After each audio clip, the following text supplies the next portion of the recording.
नमस्ते, मैं हूं निशांत रोशन और आप देख रहे हैं पिक्सेल्स बाय निशांत। आज हम हैं झारखंड की राजधानी रांची में और रांची के सबसे बड़े सरकारी मेडिकल संस्थान रिम्स में। लेकिन आज की यह जगह सिर्फ एक मेडिकल इंस्टीट्यूट ही नहीं, आज यह जगह एक कहानी की गवाह बनने वाली है। कहानी उस इंसान की जिन्होंने सबसे पहले एक डॉक्टर के रूप में लोगों की सेवा की, सफेद कोट पहना, मरीजों का इलाज किया और जब चाहे तब एक सुरक्षित और सम्मानजनक जिंदगी चुन सकते थे। लेकिन उन्होंने यहीं रुकना नहीं चुना। उन्होंने एक और रास्ता चुना, एक ज्यादा मुश्किल, ज्यादा अनिश्चित, लेकिन देश की सेवा का एक और बड़ा रास्ता। आज के मेरे इंटरव्यू पार्टनर हैं डॉक्टर वाघमारे प्रसाद कृष्ण सर, 2011 बैच के आईएएस अधिकारी जो एक डॉक्टर से लेकर प्रशासनिक सेवा तक के सफर से गुजरे हैं। यूपीएससी की तैयारी, वो दिन जब किताबें भारी लगती होगी, संयम रहा होगा, दबाव रहा होगा और ये सवाल भी, क्या मैं ये कर पाऊंगा? आज सर सिर्फ एक आईएएस अधिकारी ही नहीं, बल्कि उन्होंने झारखंड में अलग अलग जिम्मेदारियों को भी निभाया है। डीसी के रूप में भी सेवा दी और आज रिम्स रांची में एडिशनल डायरेक्टर के रूप में कार्यरत हैं। आज की ये बातचीत सिर्फ यूपीएससी की तैयारी तक सीमित नहीं है। ये बातचीत है फैसलों की, संघर्ष की और उस सोच की जो एक इंसान को डॉक्टर से आईएएस बनाती है। अगर आप भी यूपीएससी की तैयारी कर रहे हैं या जिंदगी में कभी कंफ्यूज हुए हैं कि आगे क्या, तो ये बातचीत आपके लिए है। तो चलिए शुरू करते हैं एक ईमानदार और सीख से भरी बातचीत। First of all thank you so much, आपने हमें अपना इतनी बिजी शेड्यूल के बावजूद टाइम दिया। नहीं, it's my pleasure, most welcome. Sir, आज हम यहाँ इसलिए बैठे हैं क्योंकि हम चाहते हैं आपके एक्सपीरियंस से लोग कुछ सीखे, एस्पिरेंट तक वो बातें पहुँचे अनफिल्टर्ड वे में जो अक्सर उन तक पहुँच नहीं पाती। सर, आप भी एस्पिरेंट को एक आईएएस ऑफिसर बनने के बाद भी आज तक आप गाइड करते हैं एक जी मेंटोर के जी। तौर पे। सर, तो इसके बारे में आप क्या कहना चाहते हैं? देखिए, मुझे अच्छा लगता है ना, यंगस्टर्स से इंटरेक्ट करना अच्छा लगता है और एस्पिरेंट्स को अपना अनुभव बताना इसलिए मैं ज़रूरी समझता हूँ कि अभी से वो लोग भी जाने कि हम लोग सर्विस में सिलेक्ट होने के बाद क्या एक्सपेक्ट कर सकते हैं, ताकि एक अनरियलिस्टिक एक्सपेक्टेशंस भी ना रहे लाइफ में, और प्रिपरेशन में भी कुछ अगर हम लोगों से मदद हो जाए तो it's a pleasure for us. तो इसलिए I keep on interacting with youngsters, और जहाँ कहीं भी मैं फील्ड पोस्टिंग में रहा हूँ, I have made it a point कि इस तरह के जो यूपीएससी को जो एस्पायर कर रहे हैं उनसे मैं बात करूं और उनको मतलब अपना अनुभव उनसे शेयर करूं। सर, मैं आपके शुरुआती दौर के बारे में जानना चाहूँगा और व्यूअर्स और एस्पिरेंट भी चाहते हैं कि आपके शुरुआती दौर के बारे में थोड़ा जानें। जैसे आपका बचपन कैसा रहा और मतलब स्कूलिंग कैसा रहा, 10th 12th की पढ़ाई, ये सब सारा कुछ? देखिए, मेरी फैमिली एक नॉर्मल मिडिल क्लास फैमिली है। My father, he was also a government officer in Maharashtra government. तो childhood was normal, happy childhood, और हर चीज़ में घर वालों का बहुत सपोर्ट मिला मुझे। Whatever decisions I took career wise, my family supported me. So I think I had a good childhood and happy childhood.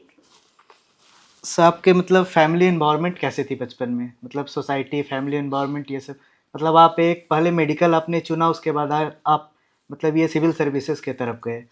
तो इसका मतलब ये मोड़ आपने कैसे लिया? मतलब पहले मेडिकल फील्ड, उसके बाद आईएएस बनने तक का सफ़र?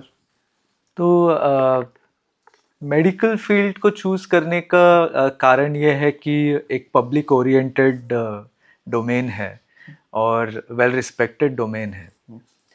उसके बाद जैसे धीरे धीरे बाहर की दुनिया से एक्सपोजर हुआ, वैसे आई अंडरस्टूड कि गवर्नमेंट सेक्टर में स्पेशली काम करने के लिए बहुत स्कोप है, और इसीलिए फिर उसके बाद मैंने सोचा कि I should try for government sector, and I felt that UPSC से बढ़िया कोई अपॉर्चुनिटी हो नहीं सकती है इसके लिए। So that's why I tried for UPSC. Sir, 10th 12th आपका कैसा रहा? मतलब पढ़ने में आप कैसे थे? पढ़ने में हमेशा से मैं ठीक ठाक ही था वैसे। I was not like very brilliant, but I was okay. I was a hard worker, I would say.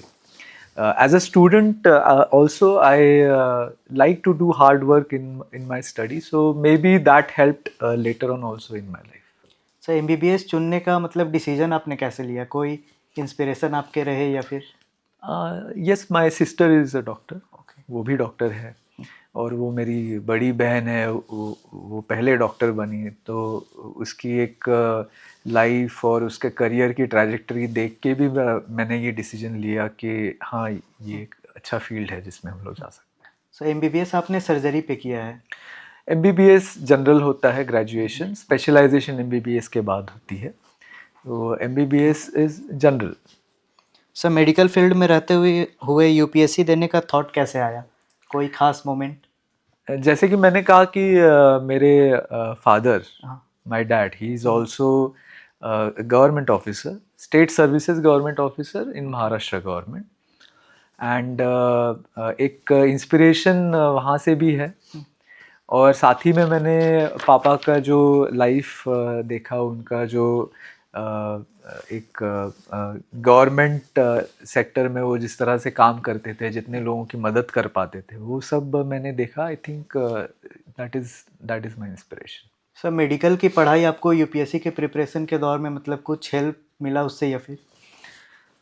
Medical की पढ़ाई क्योंकि एक्सटेंसिव होती है, हाँ।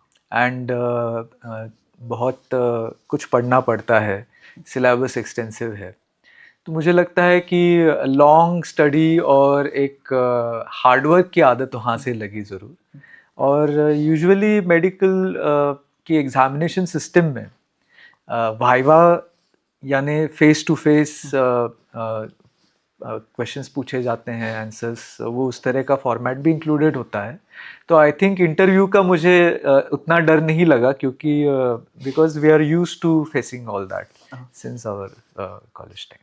सर आपने यूपीएससी की प्रिपरेशन कैसे स्टार्ट की, मतलब सेल्फ स्टडी या कोचिंग के थ्रू? देखिए, इस सवाल का जवाब मैं थोड़ा सा अलग तरीके से देता हूँ। जैसे सेल्फ स्टडी तो हर किसी को करना ही पड़ता है, लेकिन कोचिंग के बारे में कई एस्पिरेंट्स जो नए नए शुरुआत करते हैं, उनके मन में एक असमंजस ज़रूर होता है कि कोचिंग मैं ज्वाइन करूँ या ना करूँ, क्योंकि कोचिंग एक्सपेंसिव भी है। हाँ।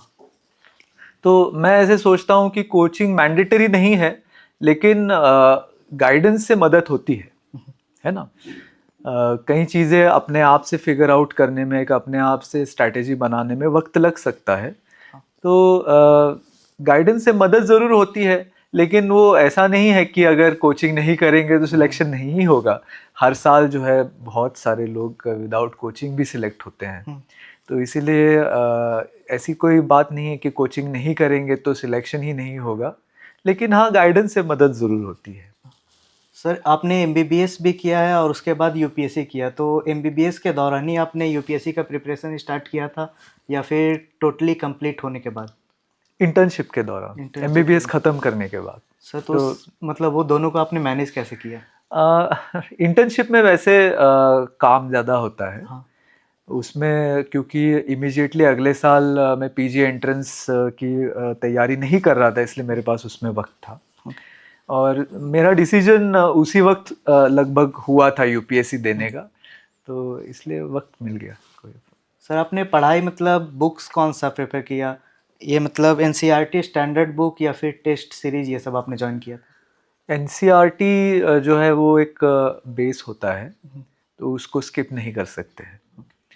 तो शुरू में तो एनसीईआरटी पढ़ना ही चाहिए, और एनसीईआरटी से अपना एक नॉलेज बेस भी तैयार होता है, और साथ ही में एक एनसीईआरटी की जो लैंग्वेज है, उससे आंसर राइटिंग में भी बहुत मदद मिलती है। तो शुरू में एनसीईआरटी तो पढ़ना ही चाहिए, उसके बाद में स्टैंडर्ड टेक्स्ट बुक्स, और इसके बाद में फिर जब एग्ज़ाम पास में आती हैं तो अपने खुद के बनाए हुए नोट्स उन पे रिलाई करना चाहिए। सर एनसीईआरटी में बोला जाता है जैसे 6 to 12 आपको पढ़ना है, तो ये सही है या फिर उस पर मतलब? बिल्कुल सही है। सारे बुक्स पढ़ने की ज़रूरत नहीं होती है, कुछ चुनिंदा बुक्स ऐसे हैं जो मैंडेटरीली पढ़ने चाहिए, जो कि इम्पॉर्टेंट होते हैं, तो उनको लेकिन स्किप नहीं करना चाहिए। सर लेकिन इस पे तो बहुत सारा बुक है, तो इसको फ़िल्टर आउट कैसे किया जाए? जैसे आजकल बहुत सारा ये जानकारी जो आप कह रहे हैं कि इसको फ़िल्टर आउट कैसे करें, ये ऑनलाइन भी अवेलेबल है। कई सारे ऐसे पोर्टल्स हैं जहाँ पे ये जानकारी मिल जाती है कि कौन से बुक्स एनसीईआरटी के इम्पॉर्टेंट है, कौन से मस्ट रीड है और कौन से बुक्स ऐसे हैं कि जिनको आप जो है वो सेकेंडरी रख सकते हैं. तो that information is available. A good research is the way out. Sir पूरे दिन में आप पढ़ते कितने घंटे थे? मतलब एक मिथ है मतलब यूपीएससी को लेके कि दिन में 18 घंटे पढ़ना चाहिए, इसको लेके आप क्या बोलते हैं? हाँ, मतलब बोलना वो चाहेंगे? मिथ ही है. ऐसा one should not be counting the hours. जो भी आप वर्क उसमें डाल रहे हैं वो प्रोडक्टिव होना चाहिए. And the number of hours don't matter, but ये ज़रूर होना चाहिए कि स्टडी आप जितना भी कर रहे हो उसकी क्वालिटी अच्छी होनी चाहिए. बट एक बार आप प्रिपरेशन तैयार करें तो ऐसी कोशिश ज़रूर करनी चाहिए कि जितना भी आपको फ्री टाइम मिल रहा है वो टाइम आप प्रिपरेशन में इन्वेस्ट करें, because it's an investment you are making for your future. So that is there, but one should not be counting like 10 hours, 18 hours. 18 hours is not even possible because there are only 24 hours in a day, so that's quite a stretch. Sir आपने सही resources कैसे मतलब चुना और उसको एक aspirant कैसे choose करे? मतलब है तो बहुत सारा पढ़ने को लेके और बहुत सारा टेक्स्ट बुक है, Right. स्टैंडर्ड बुक है, सारा कुछ है. Right. उस बीच में स्टूडेंट मतलब फिल्टर आउट कैसे करे और सही रिसोर्सेज पे कैसे मतलब पढ़ना चालू करे? इसके लिए जो है मुझे लगता है जो सीनियर्स हैं जो कुछ सालों से प्रिपेयर कर रहे हैं उनसे मदद लेनी चाहिए. और साथ ही में जो ऐसे लोग हैं जो हाल फिलहाल में ही सिलेक्ट हुए हैं उनसे भी मदद लेनी चाहिए. और साथ ही में अगर if you have joined coaching और टेकिंग गाइडेंस फ्रॉम समवेयर, सो वहाँ से भी मदद मिल सकती है. और इसके अलावा जब आप प्रिपरेशन कर रहे हैं तो it's important to make a supportive group of your fellow aspirants, ताकि आप लोग एक दूसरे के साथ बात करके सही रिसोर्स चुनें, सही दिशा में जाएं और सही स्ट्रैटेजी के साथ आगे बढ़ें. सर यूपीएससी का एक सिलेबस है, इसके बाद भी एग्ज़ाम को अनप्रिडिक्टेबल माना जाता है. सर इसका रीज़न क्या है? एग्ज़ाम अनप्रेडिक्टेबल से ज़्यादा मैं कहूँगा कि कंपटीशन बहुत ज़्यादा है. कंपटीशन की वजह से जो है वो रिज़ल्ट की उसमें गारंटी नहीं होती है. सिलेबस तो यूपीएससी ने जो दिया है और क्वेश्चन पेपर्स तो हार्ड होते हैं. हाँ. ऐसे तो कोई नहीं कहेगा कि they are easy, but with right preparation one can go ahead and crack these exams. But yes, it is tough because of competition mainly. Sir optional subject student मतलब एस्पिरेंट कैसे डिसाइड करे? स्कोरिंग बेसिस पे या खुद के interest के basis पे? Optional subject select करते वक्त एक तो सबसे पहले खुद का इंटरेस्ट देखना चाहिए. मुझे लगता है वो प्राइमरी है, क्योंकि जितना आपको समय यूपीएससी की प्रिपरेशन में इन्वेस्ट करना पड़ता है, अगर आपको आप जो पढ़ रहे हैं वो विषय पसंद नहीं है तो फिर आप उतना वक्त तक अपना मोमेंटम सस्टेन नहीं कर सकते हैं. ये सबसे पहली बात. उसके बाद ये भी ज़रूर देखना चाहिए कि वो सब्जेक्ट जो है वो उसमें स्टडी मटेरियल अवेलेबल हो. कुछ ऐसे सब्जेक्ट हैं जो पॉपुलर होते हैं तो जिसमें आसानी से जो है यूपीएससी ओरिएंटेड स्टडी मटेरियल भी मिल जाता है. तो रिसोर्सेस अवेलेबल हो, आपको वो सब्जेक्ट पसंद हो, उसके बाद स्कोरिंग अपने आप हो जाएगी. मुझे लगता है ये फिगर आउट करना बहुत मुश्किल है कि कौन से सब्जेक्ट स्कोरिंग है, कौन से सब्जेक्ट स्कोरिंग नहीं है, क्योंकि ये देखिए ये स्टैटिस्टिक्स है कि अगर कोई सब्जेक्ट है जो बहुत लोग ले रहे हैं तो साधारण सी बात है कि उसमें सिलेक्शन की लिस्ट में ज़्यादा लोगों के नाम होंगे. हाँ. तो इसका मतलब ये नहीं है कि वो सब्जेक्ट सबके लिए काम कर रहा है. उस सब्जेक्ट के बहुत सारे स्टूडेंट्स ऐसे एस्पिरेंट्स ऐसे भी होंगे जो नहीं सिलेक्ट हो पाए. हाँ. तो इसलिए पॉपुलर सब्जेक्ट चुनना सिलेक्शन की गारंटी नहीं है. बट ये दो चीज़ें ज़रूर देखनी चाहिए कि whether you like that particular subject and if you have quality study material resources available for that subject और नॉट. सर जैसे पहले प्रीलिम्स आता है यूपीएससी में, उसके बाद मेंस, तो यूपीएससी में मतलब प्रीलिम्स के साथ साथ मेंस की तैयारी करनी चाहिए या फिर पहले पूरा फोकस प्रीलिम्स पे होना चाहिए? ऐसा है कि जब आप प्रिपरेशन शुरू करेंगे तो सबसे पहले कोशिश ये होनी चाहिए कि साधारण रूप में अगर हम लोग सोचेंगे यूपीएससी की टाइमलाइन को, तो दिसंबर एंड वगैरह इस टाइम तक मेंस का सिलेबस जो है वो आपको पूरी तरीके से कवर कर लेना चाहिए। उसके बाद आपके पास 3-4 महीने होते हैं जिसमें आप पूरा प्रीलिम्स पे फोकस कर सकते हैं। प्रीलिम्स में बहुत सारी चीज़ें ऐसी भी हैं जो मेंस और प्रीलिम्स में ओवरलैप है सिलेबस का, है ना। तो मेंस पढ़ते पढ़ते काफ़ी कुछ प्रीलिम्स का सिलेबस कवर भी हो जाता है। लेकिन अगर प्रीलिम्स पे आप पूरा फोकस करेंगे 100% और मेंस की तरफ ध्यान नहीं देंगे, तो अगर प्रीलिम्स के बाद आपका सिलेक्शन हो गया मेंस के लिए, तो अचानक से 1-2 महीने में आप मेंस का सिलेबस पूरा नहीं कर सकते हैं, क्योंकि वो काफ़ी ज़्यादा होता है। हाँ। तो इसलिए पहले मेंस का सिलेबस कंप्लीट करना चाहिए, देन डेडिकेटेडली प्रीलिम्स के लिए 3-4 महीने जो भी जनवरी ऑनवर्ड्स आप प्रिपेयर करें, और देन जब आप प्रीलिम्स में सिलेक्ट हो जाएंगे, then all you have to do is revisions for mains. Sir मैं बहुत यूपीएससी एस्पिरेंट से मिला, उनका ये डाउट रहता है कि सीसैट बहुत का क्लियर नहीं हो पाता है। मतलब वो यूपीएससी के जीएस पेपर में तो उनका सारा कुछ अच्छा जाता है, लेकिन सीसैट पे वो कहीं ना कहीं मार खा जाते हैं। सर इस पे वो मतलब कैसे इम्प्रूव करे खुद को? राइट, तो सीसैट एक अलग किस्म का सब्जेक्ट है। तो हो सकता है कि सबको वो आसान ना पड़े, है ना। कुछ कुछ लोगों के लिए वो उस तरह के क्वेश्चन सॉल्व करना आसान रहता है, कुछ कुछ लोगों को डिफ़िकल्ट होता है। तो अपने हिसाब से एक स्ट्रैटेजी बनानी चाहिए कि आपको कितना समय और कितना वर्क करना है सीसैट पे। यूजुअली अगर किसी को कुछ वक्त लग रहा है, तो हो सकता है आपको उससे ज़्यादा वक्त लगे, है ना। तो इसलिए अपने हिसाब से आप उन क्वेश्चंस को अटेम्प्ट सेटिस्फैक्टरीली कर पा रहे हैं कि नहीं, वो देखते हुए एक स्ट्रैटेजी बनानी चाहिए। सीसैट के लिए ज़्यादा इम्पोर्टेंट है, क्योंकि वाकई में कुछ स्टूडेंट्स को वो सब्जेक्ट टफ जाता है, तो इसलिए उनको उस पर ज़्यादा हार्ड वर्क करना चाहिए। हाँ, जैसे इंजीनियर लोग, मतलब इंजीनियर जो होते हैं उनका इस फील्ड पे मतलब अच्छा पकड़ होता है। मे बी हाँ, और आर्ट्स के फील्ड से जो आते हैं उनको इस पे थोड़ा दिक्कत मैं होती है। ऐसा फील्ड वाइज नहीं बोलना चाहूँगा। हो सकता है कुछ टेक्निकल फील्ड्स में ऐसे स्टूडेंट्स हों जिनको सीसैट टफ जाता हो, है ना। ये ऐसे जनरलाइजेशन नहीं हम लोग कर सकते हैं, लेकिन एक तरह से अपने को वो सब्जेक्ट कैसे आप उसको डील कर पा रहे हैं, नहीं डील कर पा रहे हैं, इसके जज आपको खुद को करना चाहिए सबसे पहले, है ना। Then you have to make out a strategy and then plan your study hours accordingly. Sir notes making का तरीका क्या है?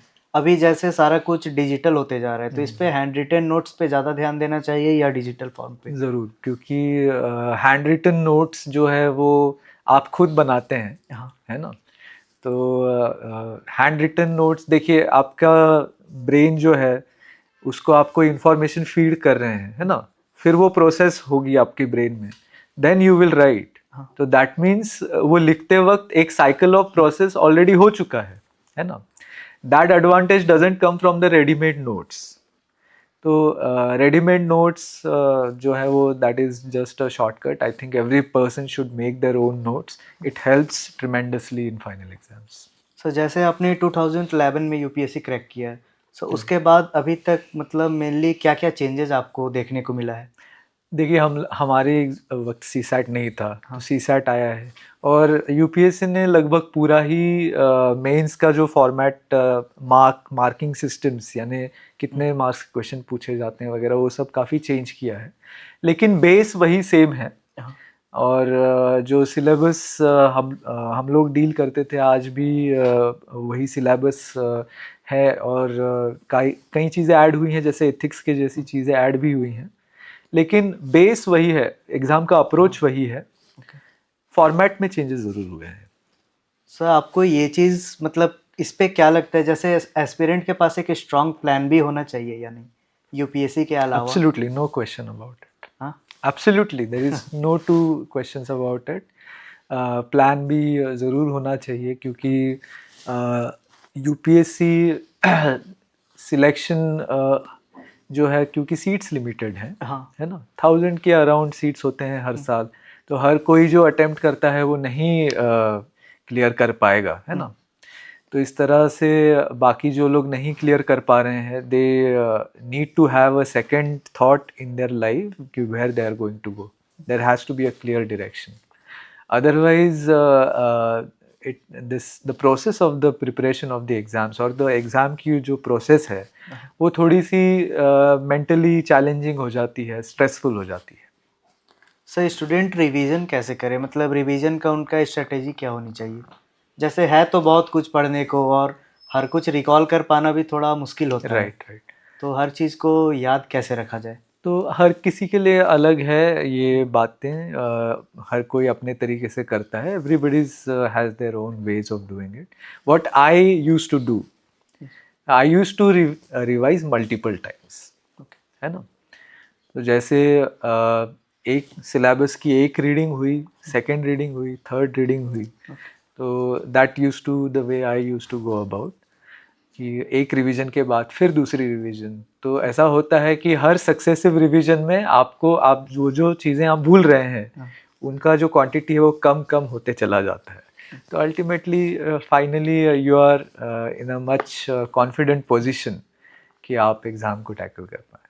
सर आपको multiple revisions have worked for me, लेकिन हर किसी का अपना तरीका होता है। सर मेडिकल बैकग्राउंड आपको इस पे थोड़ा हेल्प मिला था उससे? एब्सोल्युटली, वहाँ पे भी हम लोग यही करते थे। हाँ, क्योंकि उस पे याद भी बहुत ज़्यादा करना यस होता है। Yes yes, I agree. Sir आपने फर्स्ट अटेम्प्ट पे क्लियर किया था। राइट। तो सर पहले की मिस्टेक तो आपसे पूछ नहीं सकता। मतलब पहले जो मिस्टेक हुई थी, तो मेनली एस्पिरेंट मिस्टेक करते क्या है? मतलब फर्स्ट अटेम्प्ट पे तो मोस्टली नहीं क्लियर कर पाते हैं, तो उन मतलब वो गलती क्या क्या करते हैं और अवॉइड क्या करना चाहिए उन्हें? मुझे लगता है कि गलती मे बी ये होती होगी कि सही टाइम मैनेजमेंट और सही स्ट्रैटेजी ना बनाना शुरू में। क्योंकि जब हम लोग फर्स्ट अटेम्प्ट है तो एक इंसान का एक वो एटीट्यूड होता है कि नहीं ये मेरा फाइनल अटेम्प्ट नहीं है, मैं इसके आगे और अटेम्प्ट दूंगा। तो मे बी ये जो सामने अटेम्प्ट है उसको लोग बहुत ज़्यादा सीरियसली नहीं देखते हैं या उस पर बहुत ज़्यादा सीरियसली काम नहीं करते हैं। काम का मतलब है अपनी स्ट्रैटेजी और टाइम मैनेजमेंट। जैसे कि मैंने कहा कि मेंस का सिलेबस आपका कंप्लीट होना चाहिए before you start for prelims. तो ये चीज़ें हैं, तो अगर सिस्टमेटिकली एक अच्छी स्ट्रैटेजी बना के सही वक्त देख करके, है ना, आप आगे बढ़ें तो आई थिंक फर्स्ट अटेम्प्ट में भी हो सकता है। If not there is second attempt also. ऐसा नहीं है कि फर्स्ट अटेम्प्ट में ही क्लियर करना ही है, but I think good strategy and good time management is the key. Sir UPSC के दौरान प्रेशर कैसे हैंडल करें? जैसे आपके ऊपर प्रेशर तो होता ही, आप अपने मतलब एज के एक प्राइम एज पे होते हो, मतलब Right, इसके आगे भी बहुत कुछ है और Correct. आप एक जगह पे मतलब अटके हुए हो, अगर आपका यूपीएससी अगर क्लियर नहीं हो रहा है तो इस चीज़ को कैसे मैनेज मतलब हैंडल किया जाए? राइट। तो आई थिंक इसके लिए सबसे क्रूशल होता है कि आप अपना सपोर्ट सिस्टम बनाएं। जैसे the kind of people you hang around with, it makes a lot of difference. जिस तरह के दोस्त आपके आसपास हैं, जिस तरह का आपका ग्रुप है, तो वो बहुत डिफरेंस क्रिएट करता है अपनी प्रिपरेशन में। वो ऐसे दोस्त होने चाहिए जो आपको सपोर्ट कर रहे हैं आपकी जर्नी में और आपको इनकरेज कर रहे हैं। और अगर डिस्करेजिंग लोगों के इर्द गिर्द रहा जाए तो मुझे लगता है कि स्ट्रेसफुल हो जाता है सिचुएशन, और कई बार जो है वो बहुत एक्सट्रीम्स में भी एक्सट्रीमली स्ट्रेसफुल भी हो जाता है। तो इसलिए अपना सपोर्ट ग्रुप बनाना चाहिए, सपोर्ट सिस्टम बनाना चाहिए और अच्छे लोगों से दोस्ती करनी चाहिए और अच्छा ग्रुप बनाना चाहिए, उनके साथ रहना चाहिए। सर इस बीच में लोग गिव अप करने का मतलब थिंकिंग उनके मन में हमेशा आता ही है, राइट। तो इस चीज़ से वो डील कैसे करें? गिव अप, देखिए ऐसा है कि एक शुरू में ही एक विजन क्लियर होना चाहिए कि आप यूपीएससी की प्रिपरेशन को कितना वक्त देना चाहते हैं, है ना। क्योंकि ऐसा भी नहीं कहा जा सकता है कि अनलिमिटेड आपके पास समय है। तो एक नंबर ऑफ ईयर्स और number of attempts which you are going to give, तो वो क्लियर होना चाहिए। और जितना वक्त आपने अपने आप को दिया है, चाहे वो 2 अटेम्प्ट हो, 3 अटेम्प्ट हो, what ever you have given your self, promised your self, आपको उस पर कायम रहना चाहिए और उतना वक्त देना चाहिए। लेकिन मैं ऐसा भी नहीं कहना चाहता हूँ कि अनलिमिटेड नंबर ऑफ ईयर्स इस प्रोसेस में आप दें, है ना। और कई बार ऐसा हो जाता है कि बहुत देर हो जाती है फिर आगे कुछ और करने के लिए। हाँ और इंसान को लाइफ में और भी बहुत सारा प्रेशर आने लगता है after a certain age. Sir, आपको सबसे ज़्यादा मोटिवेट किसने किया था? आपने खुद को मोटिवेट करके मतलब यूपीएससी का प्रिपरेशन स्टार्ट किया, या फिर नहीं, किसी लाइक से आई टोल्ड मोटिवेशन यू, मिला आपको? My family was extremely supportive और my friends were extremely supportive. So I had a good number of people around me who were encouraging and supporting. Sir, prelims crack करने का सबसे ज़रूरी rule क्या है?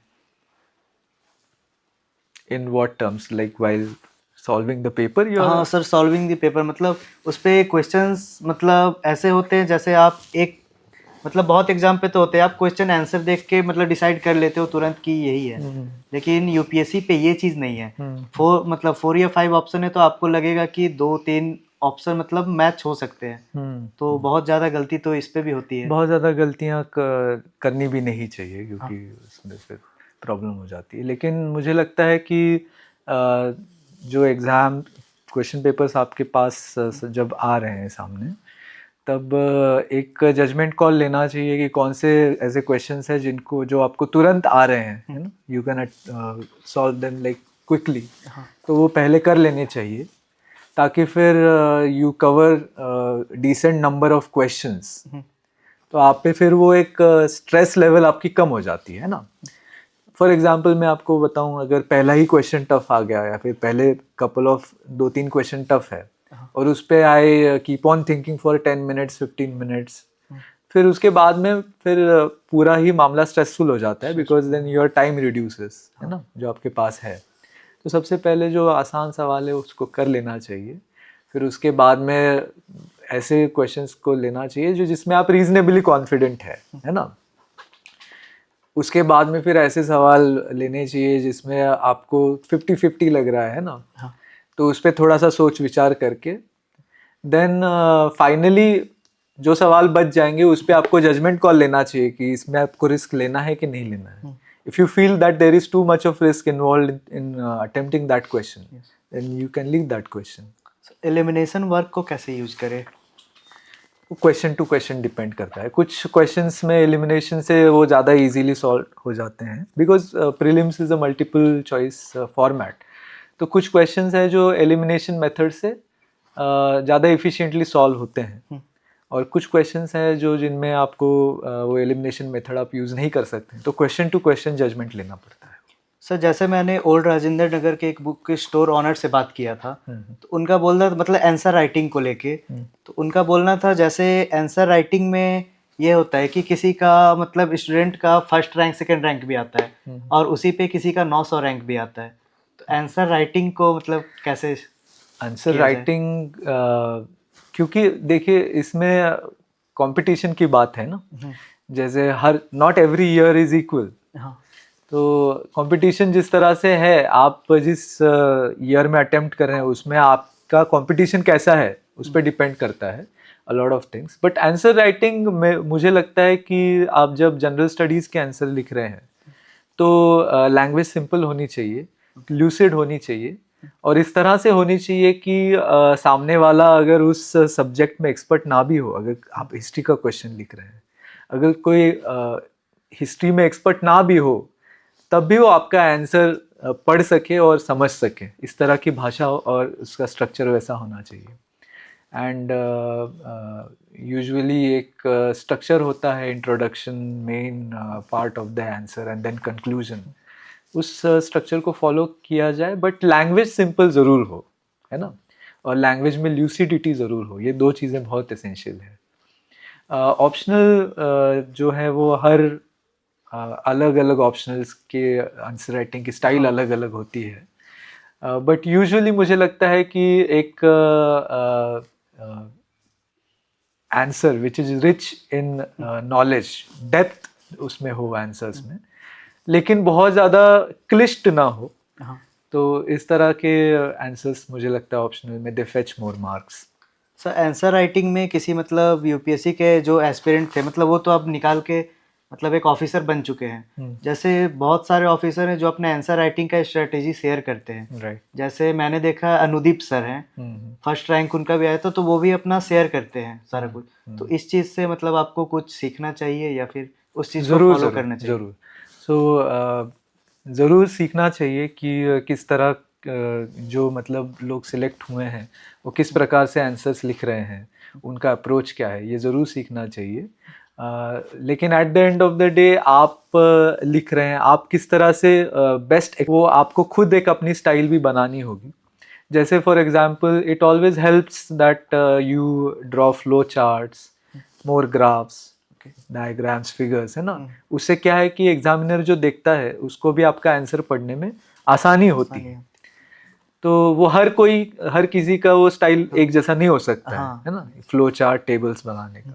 You have to take your own judgment call also, but it's definitely helpful to go through the toppers, answers and the way they do it, उनकी strategy क्या है।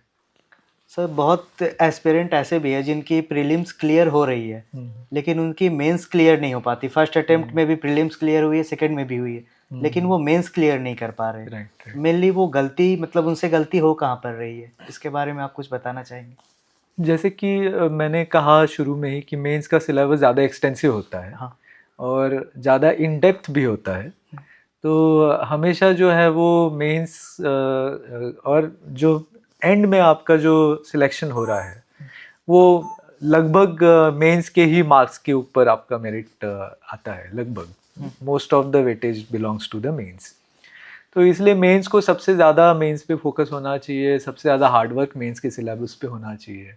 और मेंस की प्रिपरेशन में सबसे अगर क्रूशियल कोई बात है तो वो आंसर राइटिंग। और you have to practise writing every day, and not just writing, the kind of writing which like I just described, simple language, lucid narration and rich and depth। तो उस तरह से अगर किया जाए तो मुझे लगता है थोड़ा आसान हो सकता है। अदरवाइज ये तो एग्ज़ाम कॉम्पिटिटिव है। हाँ। तो इसमें तो गारंटी कुछ भी नहीं होती है। सर आपकी यूपीएससी की मतलब इंटरव्यू कैसी रही थी, उसका कुछ एक्सपीरियंस शेयर करना चाहेंगे? Very good. यूपीएससी का इंटरव्यू क्या है कि बहुत डॉन्टिंग लगता है। हाँ। बहुत एस्पिरेंट्स को कि to face a board of 5 people and the kind of people are there in the interview board जो कि नॉलेजेबल हैं, अपने अपने फील्ड में एक्सपर्ट्स हैं। तो डॉन्टिंग लगता है, लेकिन मुझे लगता है मैक्सिमम जो बोर्ड्स हैं they make you very easy, है ना। आपको रिलैक्स करते हैं और आसानी से शुरुआत आसान होती है और एक फ्लो में फिर वो ले जाते हैं। तो ऐसा नहीं है कि उससे डरने की कोई बात है। माहौल बहुत ही अच्छा रहता है, पॉजिटिव रहता है। बस आपको कॉन्फिडेंटली फेस करना है और उसके प्रेशर में नहीं आना है, सिचुएशन के प्रेशर में नहीं आना है, अदरवाइज फिर उसमें गलतियाँ हो सकती है। सर मेनली इंटरव्यू में चेक क्या किया जाता है, आपकी नॉलेज को ज़्यादा परखा जाता है या फिर आपकी पर्सनालिटी को?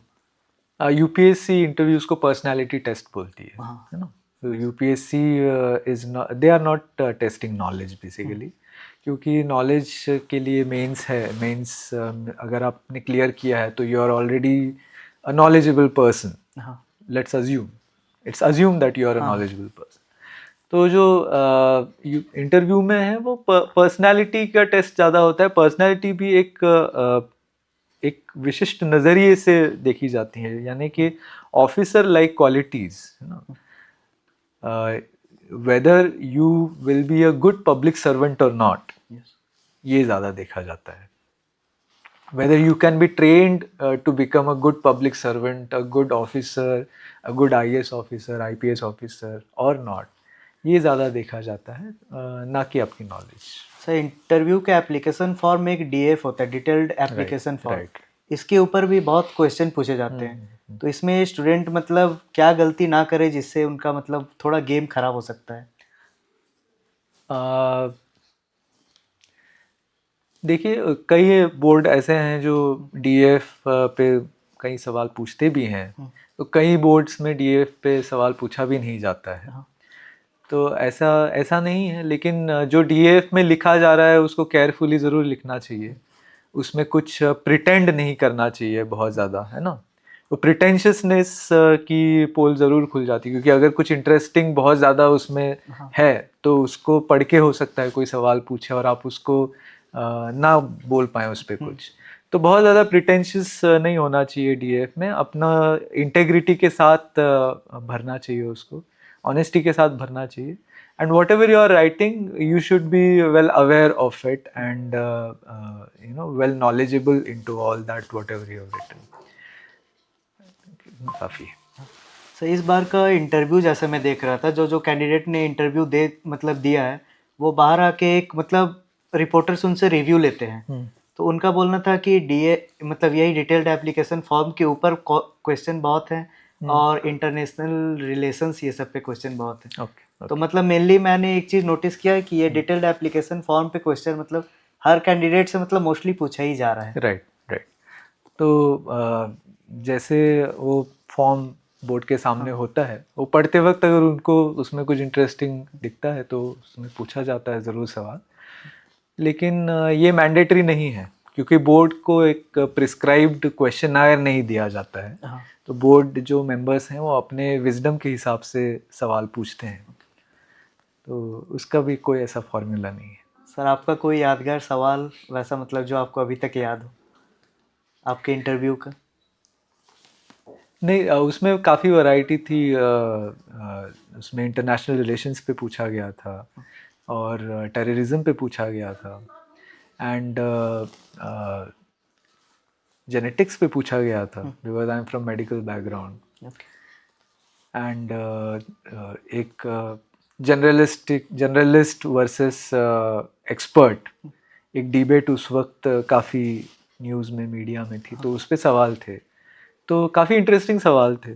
I remember almost all of my questions which they asked in the board, and all of them were equally challenging and sir interview की मतलब पैनल जो होती है यो यूपीएससी मतलब एस्पिरेंट के बैकग्राउंड को चेक करके उसी पैनल में भेजा जाता है या फिर रैंडमली मतलब कोई भी आपसे क्वेश्चन पूछ सकते हैं? As far as I know ऐसा कुछ नहीं होता है बैकग्राउंड वगैरह, वो बोर्ड तो रैंडमली असाइन होते हैं और ऐसा कुछ नहीं है as far as I know. हाँ जैसे एस्पिरेंट तो मल्टीपल बैकग्राउंड से होते हैं ना, कोई मेडिकल से हैं, कोई इंजीनियरिंग से। ओह अच्छा, तो उस तरह से हाँ, ऐसा आई डोंट थिंक दैट तो हैपेंस। पैनल के मेंबर को भी मतलब हर फील्ड का प्रॉपर मतलब 100% नॉलेज तो नहीं होता है। They are very knowledgeable people. So, and there are multiple people in the panel. Okay. So, and as I said, it's not a test of knowledge. It's a test of personality and officer-like qualities. Okay. So, yes. तो result के दिन का मतलब माहौल कैसा था आपका? जैसे फर्स्ट अटेम्प्ट पे आपने क्लियर किया था तो Festive और सबसे पहले तो we had not expected. But जब आया रिजल्ट तब we were all very happy. I was at home with my family, so we were very happy and धीरे धीरे सबको जैसे मालूम पड़ा तो then everybody called and wished, so it was nice. Sir reaction कैसा था मतलब रिलेटिव्स का, फ्रेंड्स का, हर कोई का?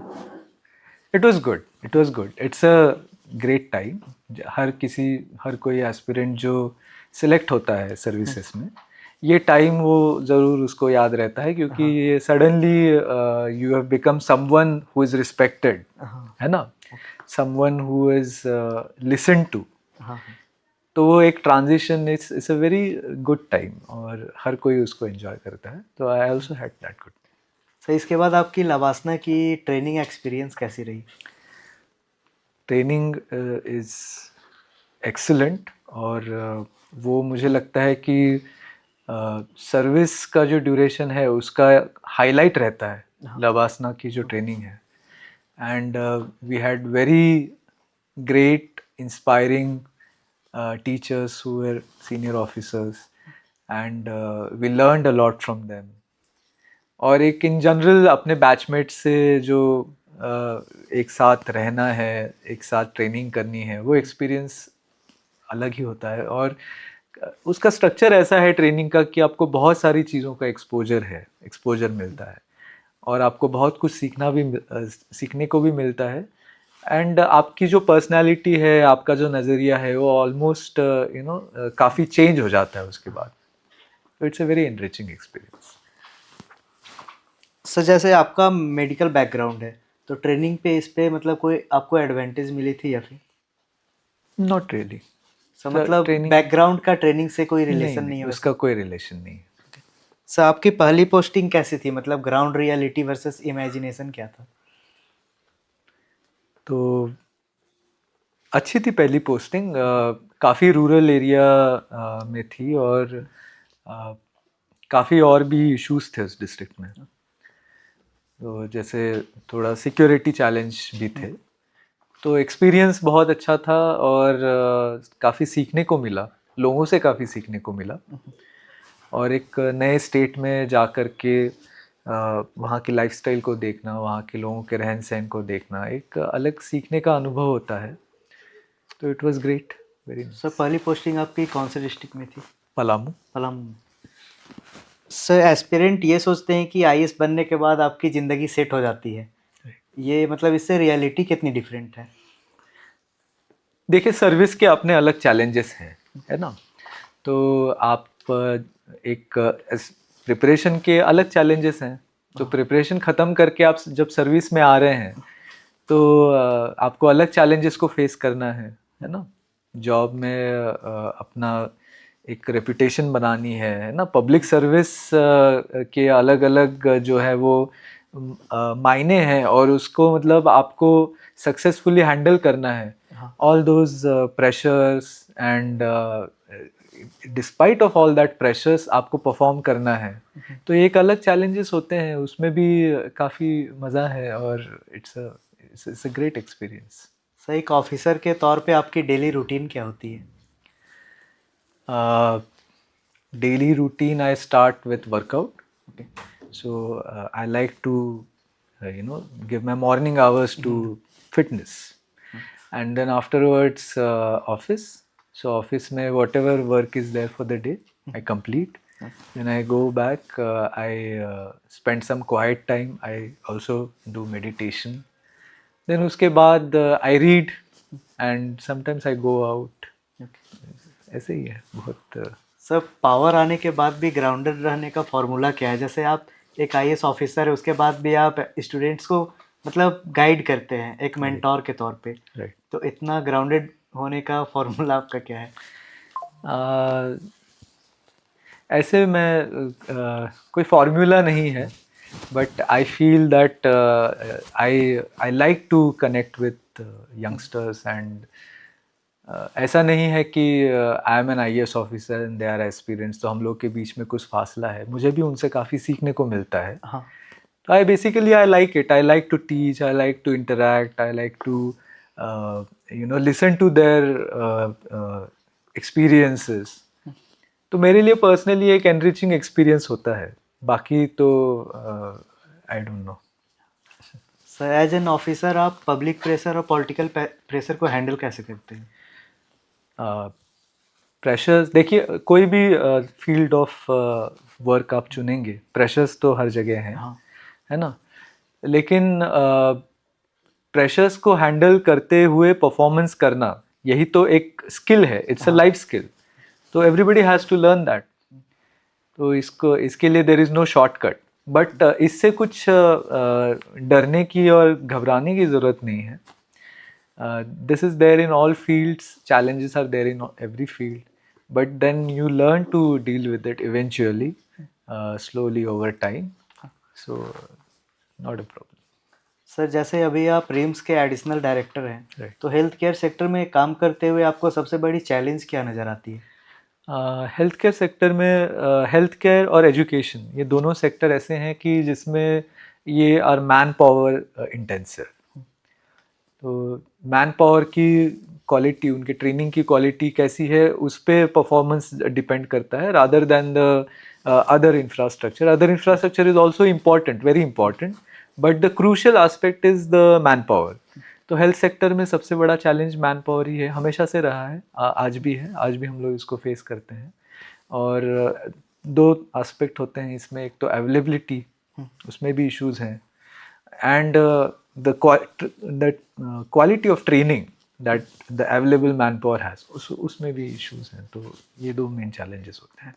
सर रिम्स जैसे बड़े मेडिकल इंस्टीट्यूट को मैनेज करना कितना अलग है, मतलब और भी प्रशासनिक पोस्टिंग से? बाकी जॉब्स की, मतलब बाकी पोस्ट की अपनी अलग चैलेंजेस हैं. जैसे डिस्ट्रिक्ट में लॉ एंड ऑर्डर काफ़ी एक बड़ा इशू होता है.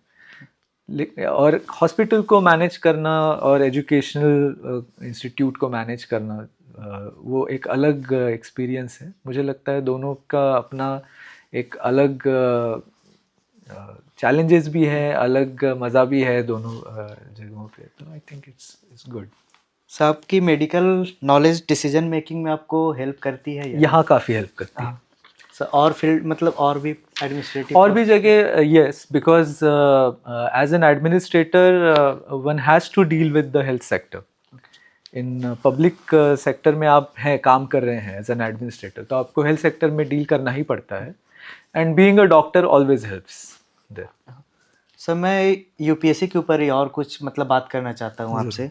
सर जैसे प्रिपरेशन के दौरान एस्पिरेंट सबसे बड़ी गलती क्या करता है, ये तो मैंने पूछा आपसे, लेकिन एक एस्पिरेंट को सबसे ज़्यादा अवॉइड क्या करना चाहिए प्रिपरेशन के दौरान? Bad company. I think that should be avoided. जो आपको डिस्करेज कर रहे हैं और आपका पॉजिटिविटी नहीं ला रहे हैं आपकी लाइफ में, ऐसे लोगों को अवॉइड करना चाहिए. भले आप उनको बाद में आप उनसे रिकनेक्ट कर लीजिए, but for time being they should be avoided. Sir आज के जनरेशन के यूथ को आप क्या गाइडेंस देना चाहेंगे? देखिए, मुझे अच्छा लगता है कि इस जनरेशन को बहुत अपॉर्चुनिटीज़ हैं, है ना. और कई सारे वैरायटी ऑफ करियर ऑप्शंस उनके सामने है. And they are being bold enough to choose them, right. तो इसको मैं एज अ प्रोग्रेस मानता हूँ.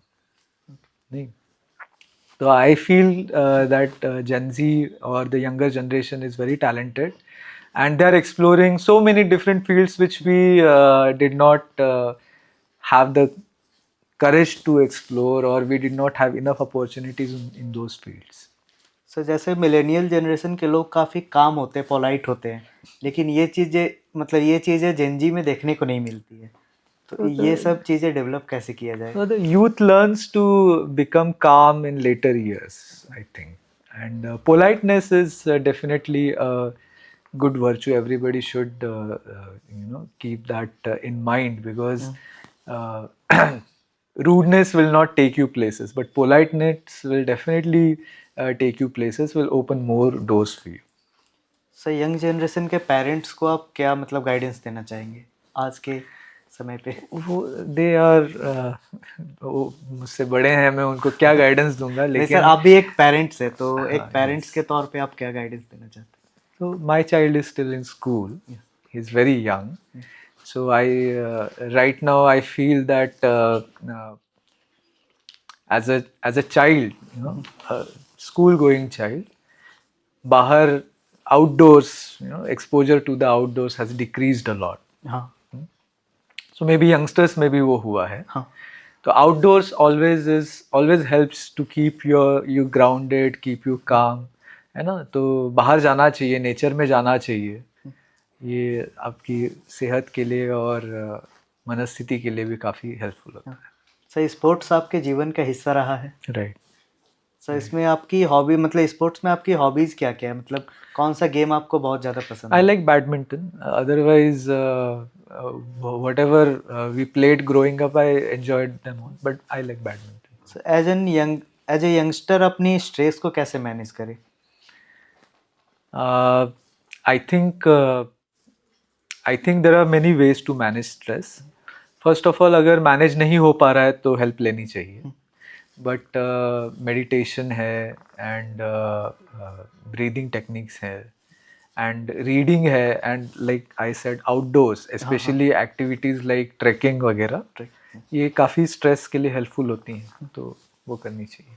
सर यूपीएससी से पहले और यूपीएससी के बाद लाइफ में सबसे बड़ा चेंज क्या है आपके? यूपीएससी के पहले we were struggling aspirants. Yes. So people started taking us seriously after UPSC. तो सबसे बड़ा चेंज तो ये है कि लोग सुनते हैं अब बात को, जब आप कुछ कहते हैं तो people listen to you. Earlier that was not there. Sir, आप लोहरदगा जैसे नक्सल प्रभावित जिले में डीसी बनकर पहुंचे, तो सबसे पहले ग्राउंड रियलिटी क्या देखने को मिली आपको? लोहरदगा सबसे पहले तो बहुत ही अच्छा मेरा एक्सपीरियंस वहाँ पे रहा, और बहुत सीखने को मिला, और वहाँ के लोगों ने भी बहुत सपोर्ट किया, बहुत अच्छे लोग हैं वहाँ के। नक्सलिज्म का इशू तो है अभी, हालांकि कम हुआ है, और कम्युनलिज्म का भी इशू था वहाँ पे। तो कम्युनल इशू और नक्सल इशू, दोनों इश्यूज वहाँ पे हैं। तो दोनों को मैनेज करने के लिए हम लोगों ने सोचा, me and the superintendent of police both, we wanted to focus on youth. तो हम लोगों ने यूथ पे फोकस किया और ज़्यादा काम यंगस्टर्स के बीच में किया। तो मुझे लगता है उससे काफ़ी हम लोग को इम्प्रूवमेंट मालूम पड़ा। We had many youngsters working with us in many different initiatives. तो अगर कोई किसी तरह का डिस्टर्बेंस फील्ड में अगर होने का अंदेशा है, तो हम लोग इन्फॉर्मेशन मिलती थी ताकि हम लोग टाइमली उसको कंटेन कर पाए। तो दैट वाज रियली हेल्पफुल। सो उस माहौल में आपको सबसे बड़ी चुनौती क्या लगी? सुरक्षा संसाधन या युवाओं में दिशा की कमी? मुझे लगता है कि कमी की बात नहीं है, लेकिन हाँ, हम लोगों ने ऐसे ठीक समझा कि हम लोग को युवाओं के बीच में ज़्यादा काम करना है। हाँ।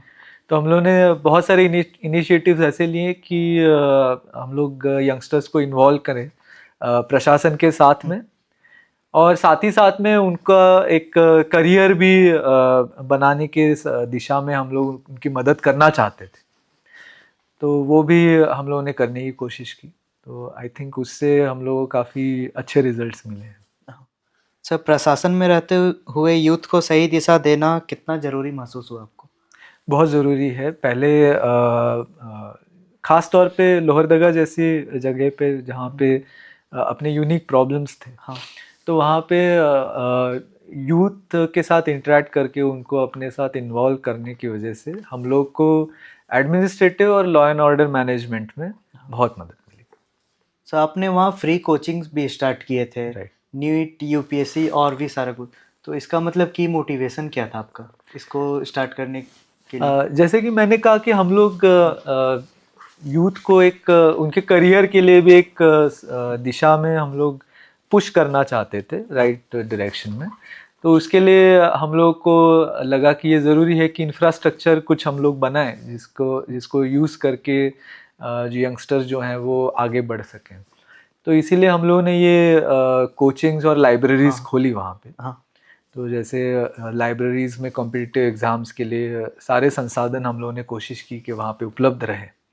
साथ ही में हम लोग भी वहाँ जा कर के we use to share experiences भी शेयर करते थे, और वहाँ के जो एस्पिरेंट्स हैं उनको क्या डिफ़िकल्टीज आ रही है उसको भी हम लोग समझते थे। और कोचिंग्स जो नीट और जेई और कंप्यूटर्स, ये सारी कोचिंग्स शुरू की थी, उसको लेकर के आई थिंक काफ़ी सारे जो यंगस्टर्स हैं वहाँ के, तो वो अपना करियर अच्छे से प्लान कर पा रहे हैं, है ना, टूवर्ड्स दीज डायरेक्शंस। सर, इतने लिमिटेड रिसोर्स में मतलब इतनी बड़ी इनिशिएटिव को स्टार्ट करने का सबसे बड़ा चैलेंज क्या था? हम लोगों ने प्लानिंग ही ऐसी की थी कि हम लोग को बहुत ज़्यादा रिसोर्सेज की ज़रूरत ना पड़े। हम लोगों ने मेन फोकस किया कि जो ह्यूमन रिसोर्स है, यानी जो टीचर्स हैं हाँ। और कोचेस हैं, जैसे स्पोर्ट्स के सेंटर के लिए कोचेस, तो उनको हम लोग अच्छे लोगों को चुने, है ना। और बहुत ज़्यादा पैसा हम लोग इंफ्रास्ट्रक्चर डेवलपमेंट में ना खर्चा करें। तो अच्छे कोचेस, अच्छे टीचर्स आएंगे तो अपने आप से ही जो है वो चीज़ें अच्छे से चलने लगती हैं। हाँ। तो आज वो सेंटर्स में वही दिख रहा है। सर, आईएएस आईपीएस ऑफिसर्स द्वारा एस्पिरेंट को पर्सनली गाइड करने का आइडिया कैसे आया आपको? क्योंकि हम लोग डिस्ट्रिक्ट में थे और हम लोग अवेलेबल थे, थोड़ा सा टाइम हम लोग निकाल सकते थे, तो हम लोगों ने सोचा कि इंटरेक्शन, मेनली गाइडेंस से ज़्यादा मैं समझता हूँ कि वो इंटरेक्शन ज़्यादा था। एस्पिरेंट्स को भी कुछ डिफ़िकल्टीज आती हैं तो हम लोग उनकी मदद कर देते थे। तो उस तरह से इट वाज, और हम लोग को भी अच्छा लगता था हाँ। बात करके। सर, एक एस्पिरेंट को पढ़ाई के साथ साथ स्पोर्ट्स को भी इक्वल प्रायोरिटी देनी चाहिए। एब्सोल्युटली, एब्सोल्युटली, जैसे कि मैंने कहा कि फिजिकल फिटनेस, मेंटल फिटनेस, ये सबसे इम्पोर्टेंट है लाइफ में। हाँ। और स्पोर्ट्स कोई ना कोई, और अगर कोशिश करें कि टीम स्पोर्ट्स है ना, टीम स्पोर्ट्स का अपना एक अलग ही हाँ। मज़ा होता है। तो टीम स्पोर्ट्स कोई ना कोई अडॉप्ट करें, और अगर नहीं तो एक कोई स्पोर्ट्स जिससे आप फिजिकली एक्टिव रहें और मेंटली काम और पीस भी रहें। तो किसी भी फील्ड में आप जाएंगे तो उसमें आपको ये क्वालिटीज़ मदद करती हैं। हाँ। सर, जैसे लोहरदगा भी, मतलब लोहरदगा के अगल बगल काफ़ी रूरल एरियाज हैं। राइट। उन मतलब वहाँ के भी स्टूडेंट हैं, उनको सही गाइडेंस मिल नहीं पाती, हर कुछ मतलब रिसोर्स अवेलेबल हो नहीं पाता। और अभी के टाइम पे एक अच्छी चीज़ है कि मतलब ऑनलाइन आपके मतलब राइट, हाथ पे राइट, राइट, सारा कुछ अवेलेबल है, तो उसका यूज कैसे करें वो लोग? राइट। तो ऑनलाइन रिसोर्सेज अभी बहुत सारे अवेलेबल हैं। हाँ। और उसका, लेकिन क्योंकि बहुत सारे अवेलेबल हैं, उसमें डिफ़िकल्टी ये होती है कि क्वालिटी रिसोर्स कहाँ से कैसे सिलेक्ट हाँ। करेंगे। तो उसका तरीका यही है कि आप एक तो रेपुटेशन देखिए, वो जो रिसोर्स प्रोवाइड करने वाले जो हैं, हाँ। उसका सोर्स क्या ऑथेंटिक है कि नहीं वो देखिए। किसी अच्छे रेप्यूटेड ऑथेंटिक सोर्स से वो इन्फॉर्मेशन आ रही है तो उसको कंज्यूम करिए। और जनरली देखिए कि आपकी प्रिपरेशन में वो हेल्पफुल है या नहीं, तो उससे मदद हो जाएगी। सर, कोई ऐसा पल या योजना जिससे आपको लगा हाँ मेहनत मतलब सफल हुई हो? हमारी जो जेई की कोचिंग हम लोगों ने शुरू की थी, उसमें से लोग जब पहली स्टेज फिर दूसरी स्टेज क्लियर करने लग गए उस एग्ज़ाम की, तो हम लोग को वो काफ़ी फुलफिलिंग था, क्योंकि जिस एरिया से ये स्टूडेंट्स आ रहे थे जितने कम संसाधनों से ये आ रहे थे और आगे बढ़ रहे थे, और यहाँ से निकल के अच्छे अच्छे शहरों में अच्छे अच्छे कॉलेजेस में जाने के सपने देख रहे थे और उसको पूरा भी कर रहे थे, तो वो बहुत काफ़ी फुलफिलिंग था। सर, आपने इतनी सारी इनिशिएटिव बहुत लिमिटेड रिसोर्स में शुरू किया, आपका प्लानिंग मॉडल क्या था? प्लानिंग मॉडल हम लोग का यही था कि पैसा कम से कम हम लोग खर्चा करें, हाँ। और जो ह्यूमन रिसोर्स है ना, यानी जो टीचर्स हैं, कोचेस हैं, उन पे इन्वेस्टमेंट ज़्यादा करें। वो अच्छे लोग आएँ, और अच्छे लोग जब आएंगे तो कम संसाधन में भी अच्छी चीज़ बन के निकल के आती है। सर, अगर आपके पास फंड्स ज़्यादा होते तो आप इस चीज़ को मतलब स्केल कैसे करते? ऑब्वियसली इसको स्केल करना, यानी उसको एक्सपांड करना, उसकी कैपेसिटी बढ़ाना। अगर फंड हम लोग के पास ज़्यादा होते तो हम लोग ज़्यादा कैपेसिटी और एक्सपांड करते, और उसमें से कई इनिशिएटिव्स अभी ऐसे हैं जो एक्सपांड हो रहे हैं, अपने से भी एक्सपांड हो रहे हैं नेचुरली, ऑर्गेनिकली। तो यस। सर, यूथ और एस्पिरेंट के साथ जुड़कर उन्हें लगातार मोटिवेशन देना, ये आपकी लीडरशिप फिलॉसफी का हिस्सा है क्या? ज़रूर, ज़रूर। उससे हम लोगों को एडमिनिस्ट्रेशन चलाने में भी काफ़ी मदद मिलती है, और जो है वो एक जिस एरिया में आप काम कर रहे हैं, वहाँ के लोगों से कनेक्ट तो होना ही चाहिए, हाँ। अदरवाइज़ काम करना बहुत मुश्किल हो जाता है। सर, आपको प्रेसिडेंट ऑफ इंडिया के द्वारा भूमि सम्मान अवार्ड भी मिला था, ये आपके लिए कितना खास रहा? बहुत ख़ास पल था, क्योंकि ये काफ़ी समय से जो पूरी टीम काम कर रही थी, है ना? मेरे आने से पहले से ही काम चल रहा था उस पे। हाँ। तो उसका एक हाई पॉइंट रहा कि हम लोग ने जो लैंड रिकॉर्ड्स को डिजिटाइज़ किया, तो उसको रिकॉग्निशन मिली नेशनल लेवल पे। तो वो बहुत स्पेशल मोमेंट है। मेरे लिए नहीं, सारी जो टीम है हाँ। हमारी लोहरदगा की, उसको सबके लिए। सर, लोहरदगा के युवा आपको किस रूप में याद रखे? एक डीसी के रूप में, मेंटोर, या फिर एक गाइड के रूप में? वो एक गाइड भी कह सकते हैं, और दोस्त भी कह सकते हैं, उस रूप में मुझे याद रखें। ओके। सर, झारखंड और इंडिया के यूथ को आप क्या मतलब गाइडेंस और संदेश देना चाहते हैं? आ, मुझे लगता है कि इंडिया का फ्यूचर बहुत ब्राइट है, हमारी यूथ बहुत अच्छा काम कर रही है, बहुत डिफरेंट डिफरेंट सेक्टर्स में आगे बढ़ रहे हैं, और इसी तरह से आगे बढ़ते रहें, और जो डिस्ट्रैक्शंस है उनको थोड़ा कम किया जाए तो ज़्यादा अच्छा होगा। सर, जैसे एस्पिरेंट भी पूछते हैं, जैसे एक सरकार बदलती है तो मतलब एक आईएएस ऑफिसर पे दबाव भी बदलता है, तो इस चीज़ को आप कैसे हैंडल करते हैं? देखिए ये तो करियर का हिस्सा है और मतलब जॉब का हिस्सा है, it's part of the job and you learn to deal with any kind of pressure with experience. Sir अगर आप अपने अभी तक के एक्सपीरियंस को कुछ शब्दों में डिफाइन करना करें तो आईएएस सर्विस ने आपको क्या सिखाया है? बहुत कुछ सिखाया है, कुछ शब्दों में डिफाइन करना बहुत मुश्किल है, लेकिन सर्विस में आने से पहले मैं जो व्यक्ति था, है ना, और आज जो व्यक्ति हूँ, उसमें ज़मीन आसमान का अंतर है। तो ये सब जो लाइफ एक्सपीरियंस और जो जो भी मतलब सीखने को मिला है, सर्विस ने ही सिखाया है। I am extremely grateful to the services and the opportunities that I've got in my life. Sir हर देश की अपनी एक छोटी बड़ी प्रॉब्लम होती है। सर भारत में आपको सबसे बड़ी मतलब प्रॉब्लम क्या नज़र आती है? हमारे यहाँ संसाधन काफ़ी हैं और we have a young country, तो आई थिंक हमारे यहाँ अपॉर्चुनिटीज़ ज़्यादा हैं। उन अपॉर्चुनिटीज़ को हम लोग कितना एफिशिएंटली यूज़ करते हैं, उस पे डिपेंड करेगा कि हम लोग कितना तेज़ी से और आगे बढ़ेंगे। आप देखेंगे कि काफ़ी फासला हम लोगों ने तय किया है ना, पिछले डेकेड में हम लोग काफ़ी आगे बढ़े और इससे भी आगे बढ़ेंगे as a country, because we are young and we believe in our youth.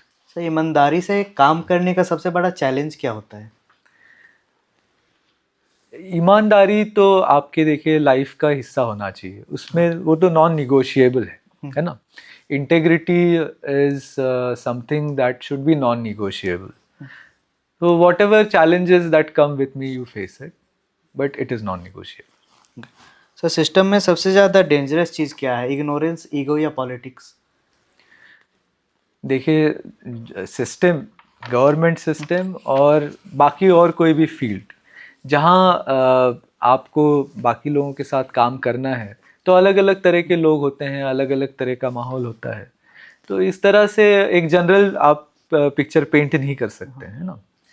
तो सिस्टम, गवर्नमेंट सिस्टम के अपने अलग चैलेंजेस हैं, कॉरपोरेट सिस्टम के अपने अलग चैलेंजेस हैं। तो once you decide to enter into that system, you know, then you learn to deal with it with experience.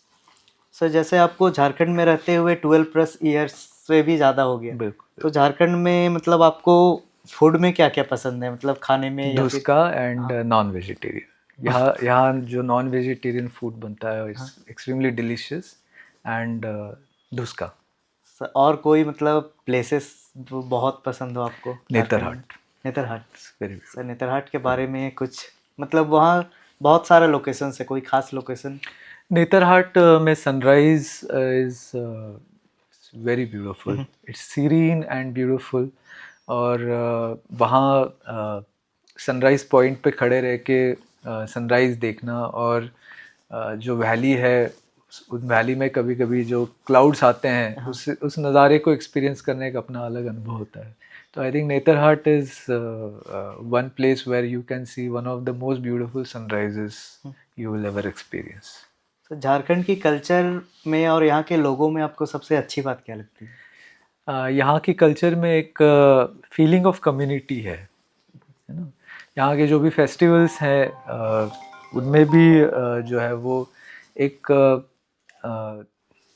Community है, यूनिटी की भावना है। सब गांव के लोग एक साथ मिलके सेलिब्रेट करते हैं।